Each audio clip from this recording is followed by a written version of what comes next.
Yo, what is up? Thank you for clicking play and sticking around for this video. It's appreciated, very much appreciated. If you're not clicked on this video and you're not here right now, well, I guess I'm not talking to you, and you're not looking at my chins, so that's your loss. Anyway, let's go ahead and get into the topics of discussion. Let's talk about what they are. The first topic that I'm going to talk about are my top 3 choices, plus a bonus, of, of my future dailies slash autocross demon car. Something that I turn into an autocross racing car. I don't know. It's getting kind of difficult to decide which one. That's why I have 4 choices. 2 of them are typed first, though, so I'll bang those out pretty soon. And then the next topic of discussion after I'm done talking about that is the reason that people think things are unreliable, and where all that stuff comes from, and why they're fucking wrong, for the most part. I mean, yeah, you're absolutely correct about certain cars being unreliable, but when it comes to certain cars just being unreliable because of an acronym, or because of what other people have told you, we'll get into it. We'll get into that in a second. Let me go ahead and start off the whole topic with my first 2 choices that are obviously tied for first. So we've got the 2004.5 Jetta GLI, badass car, amazing car. It's got factory Recaro seats. That just screams a driver's front-wheel drive car. It's got a manual transmission. It's a 1.8 turbocharged 4-cylinder engine. I think it produces somewhere around 200 horsepower, which is not a bunch of horsepower, but it's not nothing. It's definitely more than a stock Jetta, and it's definitely more than a, you know, a little DX Honda Civic. So I'm thinking somewhere around the lines of 200 horsepower, 220 horsepower is what you get. I'm probably way off, honestly. I haven't really researched it too much, other than the fact that I know that it looks amazing inside and out. It is a manual transmission. It has enough amenities inside to where I will be happy and comfortable in it. And of course, those Recaro racing seats, you can't beat that. You just can't beat that from the factory, having racing seats. That's badass. So, you know, the idea for that one, of course, is to make it a great daily. And since it is a sedan and not a wagon, it's of course not going to have all the practicality that I've been used to with Wallace. And of course, it's not going to have cruise control, so that's going to be probably a problem with tickets. No, I'll get the hang of it. See, the thing that I have to really do, though, is go out with my uncle or somebody and perfect the manual transmission before I go out and spend money on a manual transmission car that I'm going to be needing for a daily driver. But that is the thing. I have been that guy for so long that defends good autos, and I still will defend good automatic transmissions tooth and nail, man. Really, really will. I think that they are some of the most interesting and most inspiring pieces of human ingenuity, and just it's insane what they can do, what they actually are. CVTs, DSGs, stuff with paddle shifters, sequential gearboxes and everything like that. All of that stuff is just insanely cool to me. I don't know, y'all purists out there, you will shun them till the day you die. Totally understand that. I will defend CVTs, DSGs, paddle shifters, sequential gearboxes all the way up until I'm in the ground. Seriously, I love those things. They are the only way to have an automatic transmission and actually still have a little bit of fun and have a faster car. Usually faster than a manual transmission. Not that it's more fun, just saying, you're still gonna have a lot of fun. Anyway, so that thing with me having to perfect the manual transmission needs to happen soon, because I'm getting sick and tired of driving this fucking car around. I really, really am. It's got a good transmission, yes, but I am not engaged in it at all. I commute, and I commute, and I commute, and then I get groceries, and then I go out and have a date day, and that's it. That's it. There's no impressing her by downshifting. There's no impressing her by handbrake turns, though she probably would freak the fuck out and tell me that I'm a crazy driver. and it would start a gigantic argument. So maybe it's good that I don't have one right now. She'll come to terms with it. She'll come to terms with it. She'll get it. She'll get it. Now, the next one that is tied for first is the 2004 generation Acura TSX Type S. That just sounds great. One, coming off the tongue, it just sounds amazing. Two, I would totally and 100% turn it into a Honda Accord Euro R, which is basically exactly what it is, just with an Acura badge and right-hand drive, or sorry, left-hand drive. It is the right way to where to put the steering wheel, though. Just kidding, I don't care. So yeah, the thing with that Acura TSX Type S is they are a little bit more expensive than the Jetta. Both of them, I've seen versions of both of them for sale that are around the same price. It's just they are from private sellers, and I cannot really afford to do that right now. Right now I'm still making payments on this car, and I mean it's just a hassle. I want to make something, I want to make a change and get something that's cheaper so I can pay it off faster and start modifying it, or just be cheaper anyway. So both of these cars, the TSX Type S and the Jetta GLI, are both going to be way better on gas mileage than this thing is. They are going to be way more fun to drive. The Acura TSX Type S just looks amazing. It really, really does. It's got those nice seats in it. It's a Honda, so it's obviously reliable. It is, they are synonymous with reliability, and we will get into that again in a little bit. I'll wrap this up quickly though, because I just passed the bridge and I'll be getting into work pretty soon. I'm gonna try and get this going quick. I kind of dive off a topic sometimes, but yeah, so the TSX Type S and the Jetta GLI are both tied for first. The second choice, of course, would be an Impreza of some sort, more than likely an Outback Sport or an RS, or the 2.5 RS, and any of those is going to be a great daily. It's not going to be entirely mind-blowing fast like an STI. A WRX would be amazing to get, but they are very hard to come by, and they are very expensive when you do find them. Goddamn Ken Block tax and the McRae tax. So when you think about it though, the four-wheel drive thing I can totally live without. I've been sitting here thinking about how I want to get four-wheel drive, I want to get four-wheel drive, I want to get four-wheel drive. From what I've been told from different insurance agents, four-wheel drive makes it to where your insurance is more expensive, even though it is a 2.5 liter four-cylinder four-door wagon. It's still going to be more expensive than it would be if it was front-wheel drive, and that's just some weird-ass fucking thing that I've heard from different people and different agents that say four-wheel drive is not the way to go if you want to have cheap insurance. So I have to take that into effect, because it's not just going to be a track car, it's going to be my daily car that I take out to cones every once in a while. So basically, I don't know. I'm just thinking. I'm thinking that the four-wheel drive thing is very low on the list. That's why it is the next choice down from the two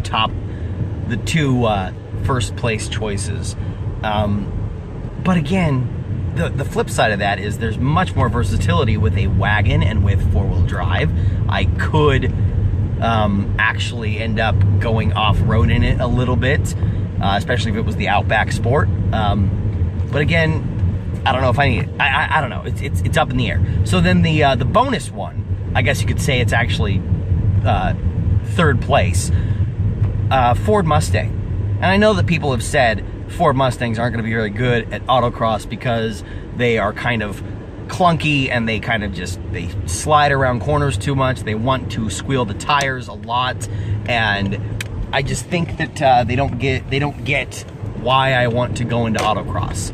I am not trying to become, you know, the next autocross king in my area. Not trying to do that. Definitely not. And I am not even close to the level of driver that most of these people are. So I'm just trying to go out to autocross to have fun. Definitely. That is the main goal here.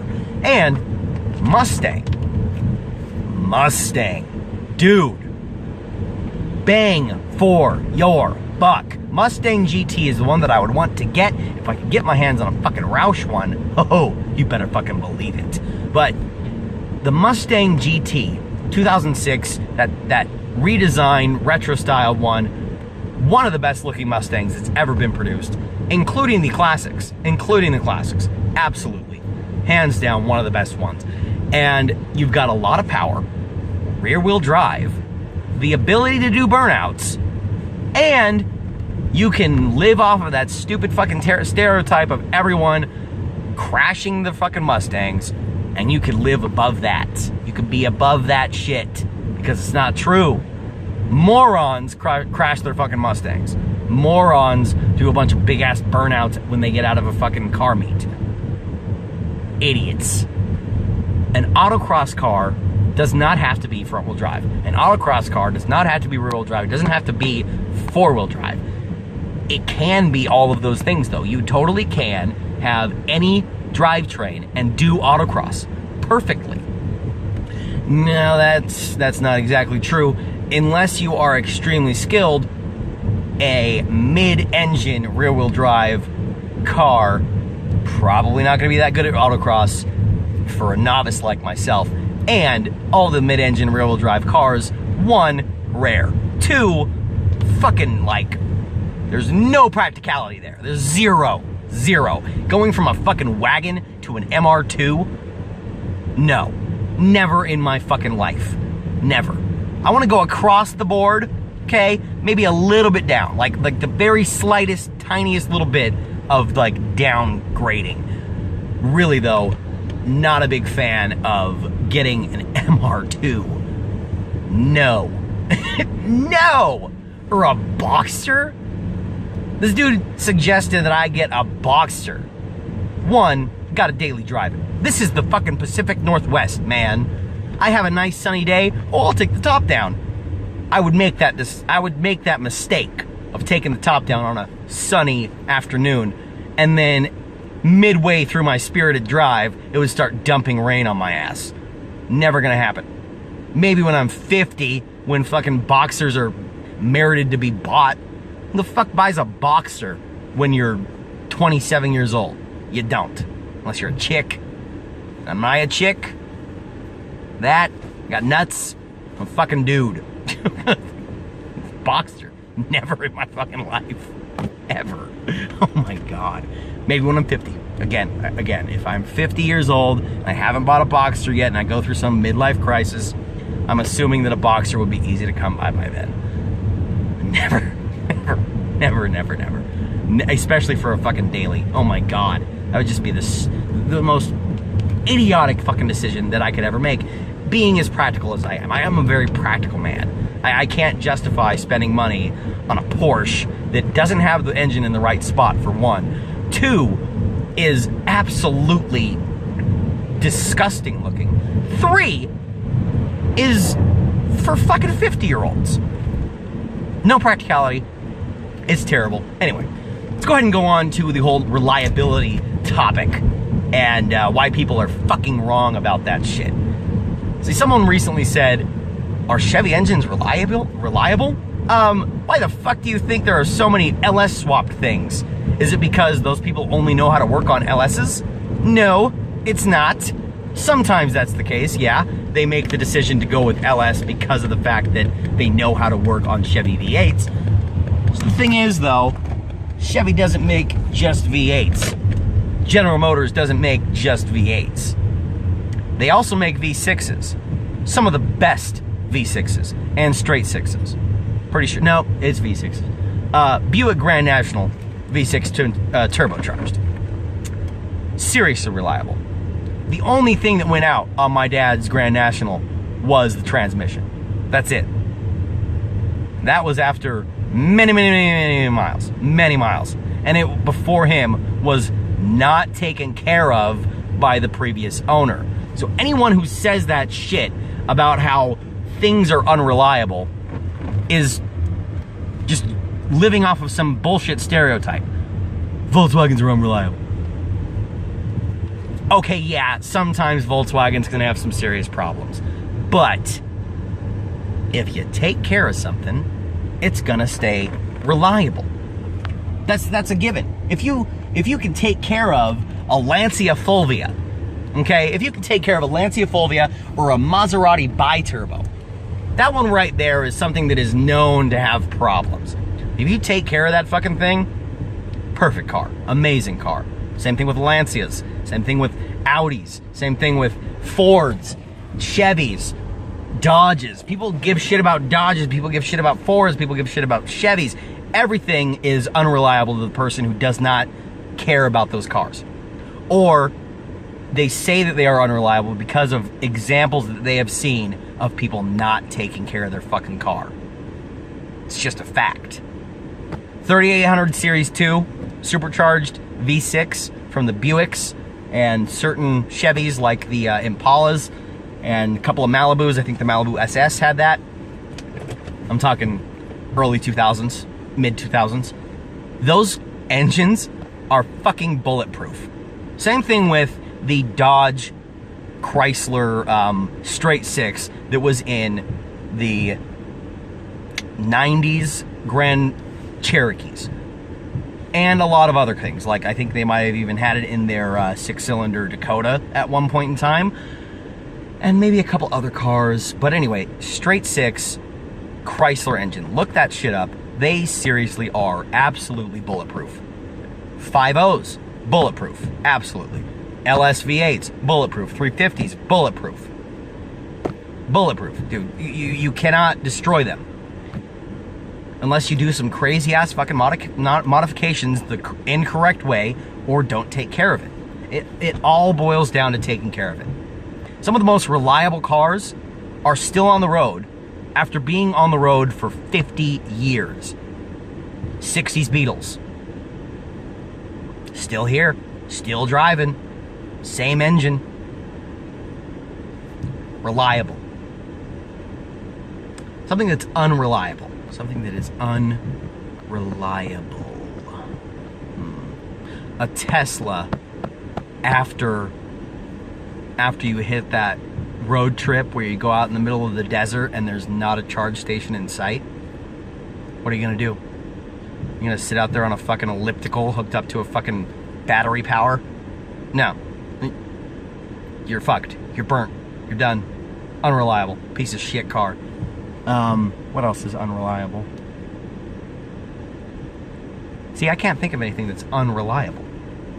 Just because there's way too many reliable cars out there that get a bad rap because people don't take care of their fucking cars. So they're like, well, it's a Ford.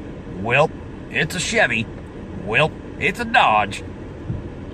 Though I haven't really heard, though, it's a Dodge for a while. Because Dodges are pretty fucking good. Yeah. I do know people who have shook their fucking chores on taking care of a Toyota Tacoma, and it went to shit. So see, some of the most reliable cars can become shit if you don't take care of them. Anyway, I'm repeating myself again and again and again. And I'm that crazy dude right now out in his fucking car just talking to himself. So I have to go. I have to go clock in and become a nice little cog in the machine. Yeah.